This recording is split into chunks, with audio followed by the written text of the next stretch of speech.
Good morning and welcome to you all in my video classes. In the previous classes, we have studied about the cell shape and size,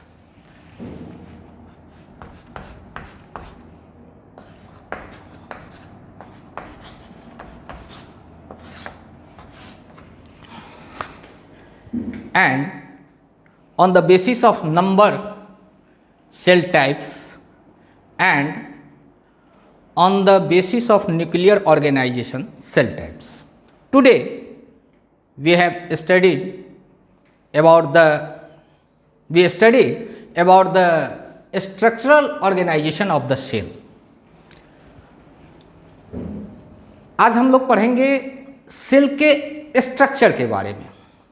अभी तक हम लोग 8 class में पढ़ चुके हैं. सिर्फ सेल के स्ट्रक्चर का जो होता है उसका सिर्फ आइडेंटिफाई कर पाए कि कैसे होता है, लेकिन आज इन 9th क्लास डिटेल में हम प्लाज्मा मेम्ब्रेन के बारे में, साइटोप्लाज्म के बारे में, मतलब सेल ऑर्गेनेल्स जो होते हैं उसके बारे में और न्यूक्लियस के बारे में.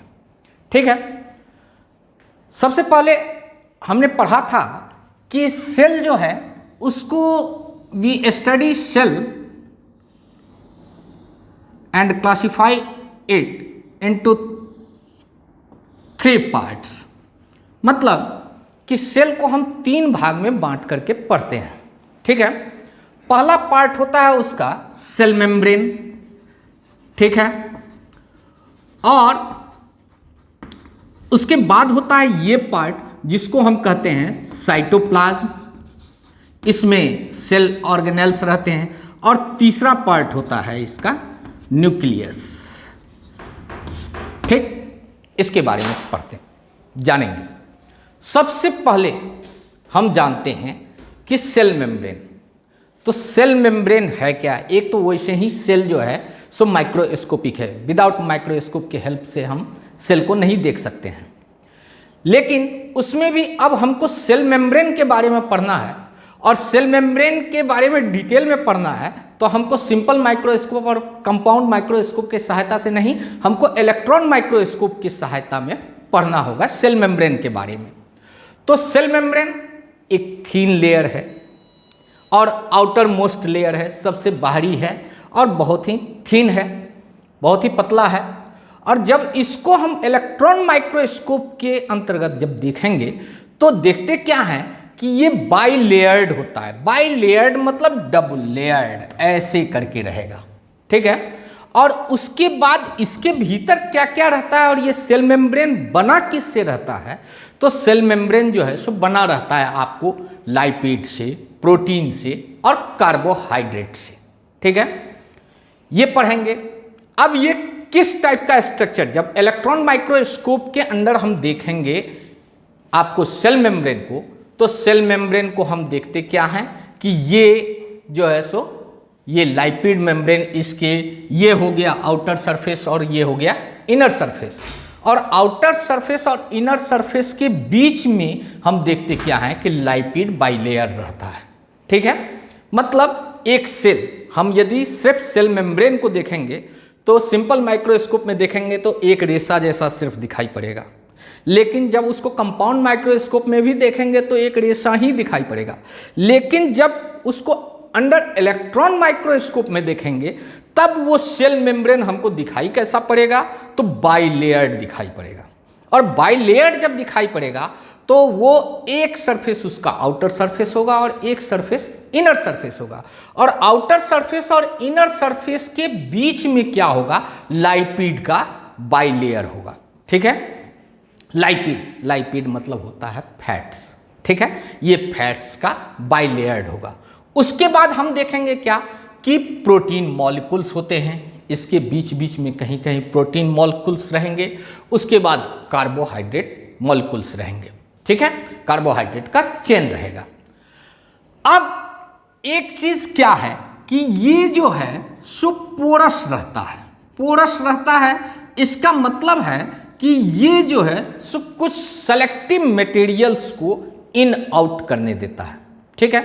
सेलेक्टिव मटेरियल्स को इन आउट करने देता है, इसीलिए इसको कहते हैं सेलेक्टिव परमिएबल, ये ठीक है, selective permeable membrane, selective permeable membrane इसको कहते हैं। ओके, अब यहां एक चीज और आता है कि ये करता क्या है। तो सबसे पहले कि ये सेल को एक शेप देता है, ठीक है, उसके बाद सेल को प्रोटेक्टिव लेयर भी है, सेल को बाहरी चीजों से ये सुरक्षा भी प्रदान करता है। ओके, और इसमें ये जो पोरस हम देखते हैं, पोर्स देखते हैं, छोटे छोटे छिद्र देखते हैं, तो ये सेलेक्टिव परमिएबल है। अब इसमें कोई भी चीज जाता कैसे है और बाहर से भीतर जाता कैसे है और आता कैसे है, तो ये इतना छोटा होता है कि सबसे पहले किसी भी चीज को आने जाने नहीं देगा, ठीक है, वो चूज करेगा और चूज करने के आधार पर ही ये क्या करेगा कि भीतर जाने देगा और बाहर आने देगा। और इसमें होता क्या है कि ये जो किस प्रोसेस से जो है सो ये बाहर जाता है, इतना छोटा छिद्र होता है कि वो जो है सो डायरेक्ट नहीं जा सकता है, डायरेक्ट इस छिद्र में नहीं जा सकता है और छिद्र से बाहर आ नहीं सकता है। इसमें दो प्रोसेस होते हैं, एक प्रोसेस होता है डिफ्यूजन और एक प्रोसेस होता है ऑस्मोसिस। सबसे पहले सेल का सेल मेम्ब्रेन जो होता है ये फ्लेक्सिबल होता है। क्या होता है? एकदम लचीला होता है, फ्लेक्सिबल होता है। जैसे कोई भी गैसियस चीज, अब कार्बन डाइऑक्साइड, ऑक्सीजन को भी जाना है, कार्बन डाइऑक्साइड को भी बाहर निकलना है, तो सेल मेम्ब्रेन जो है सो डिफ्यूजन मतलब होता है higher concentration to lower concentration में चीज को जाना, ठीक है। तो हायर कंसंट्रेशन से लोअर कंसंट्रेशन में जो जाता है तो गैसियस चीज जो भी होगा वो डिफ्यूजन प्रोसेस से सेल के बाहर भीतर जाएगा, आएगा। ओके, उसके बाद जब मान लो कि हायर कंसंट्रेशन इस सेल के भीतर में कार्बन डाइऑक्साइड बहुत ज्यादा हो गया, ठीक है, तो कंसंट्रेशन ज्यादा हो गया, हायर कंसंट्रेशन हो गया, और एक्सटर्नल पार्ट जो है वो उसका लोअर कंसंट्रेशन हो गया। उसमें क्या होता है कि अब यहाँ डिफ्यूजन होगा तो हायर कंसंट्रेशन से लोअर कंसंट्रेशन में जाएगा, तो यहाँ कार्बन डाइऑक्साइड क्या होगा, सेल से बाहर निकल जाएगा। फिर इसका लोअर कंसंट्रेशन हो गया, ऑक्सीजन यहाँ बाहर में ज्यादा है, ठीक है, ऑक्सीजन बाहर ज्यादा है, अब यहाँ हायर कंसंट्रेशन है, अब ये भीतर जाएगा तो लोअर कंसंट्रेशन। इस तरह डिफ्यूजन के द्वारा गैसियस पार्ट जो है, गैसियस चीज जो है सो वो बाहर भीतर जाता है। ओके, दूसरा बात है कि अब इसमें लिक्विड चीज भी जाता है, तो लिक्विड चीज जो है वो ऑस्मोसिस के थ्रू जाता है। ऑस्मोसिस में भी क्या होता है कि higher concentration to lower concentration. जब ऑस्मोसिस होता है तो उसमें लिक्विड जो चीज रहेगा, जैसे होता क्या है कि हम फोटोसिंथेसिस, प्लांट सेल में फोटोसिंथेसिस होगा तो सेल टू सेल होगा, ठीक है। अब यहाँ जो है सो जाइलम टिश्यू के द्वारा जो है सो लेकर के लिक्विड जो है, वाटर जो है सो सभी कुछ लेकर के आया हुआ है और वो लिप्स के सेल में जाना है। तो यहाँ लिप्स के सेल में जाना है तो अभी यहाँ क्या है, बाहर में जो कुछ भी चीज रहेगा वो वाटर में, लिक्विड में घुला हुआ है, ठीक है। और ये ऑस्मोसिस अभी यहाँ क्या हो गया कि हायर कंसंट्रेशन हो गया और हायर कंसंट्रेशन से ये लोअर कंसंट्रेशन की ओर जाएगा, तो ये लिक्विड के रूप में जो है सो ऑस्मोसिस प्रोसेस के थ्रू जो है सो सेल के भीतर जाएगा, ठीक है। तो इस तरह हम देखते हैं कि प्लाज्मा मेम्ब्रेन जो है, तो प्लाज्मा मेम्ब्रेन हमारा बना रहता है लाइपिड, प्रोटीन और कार्बोहाइड्रेट से। ये बाइलेयर्ड होता है, ठीक है। उसके बाद ये बाइलेयर्ड होता है और इसमें कोई भी चीज इन आउट करेगा तो डिफ्यूजन और ऑस्मोसिस प्रोसेस के थ्रू डिफ्यूजन ऑस्मोसिस करेगा। उसके बाद ये करता क्या है, इसका फंक्शन क्या है, तो ये सेल को एक डेफिनिट शेप देता है। उसके बाद सेल को प्रोटेक्ट करता है। उसके बाद ये सेलेक्टिव परमिएबल है तो ये चूज करता है, सेलेक्ट करता है किसी भी चीज को बाहर आने जाने के लिए। और दूसरा इसमें क्या है कि ये जो है आपको सेल मेम्ब्रेन इसको शेप देगा।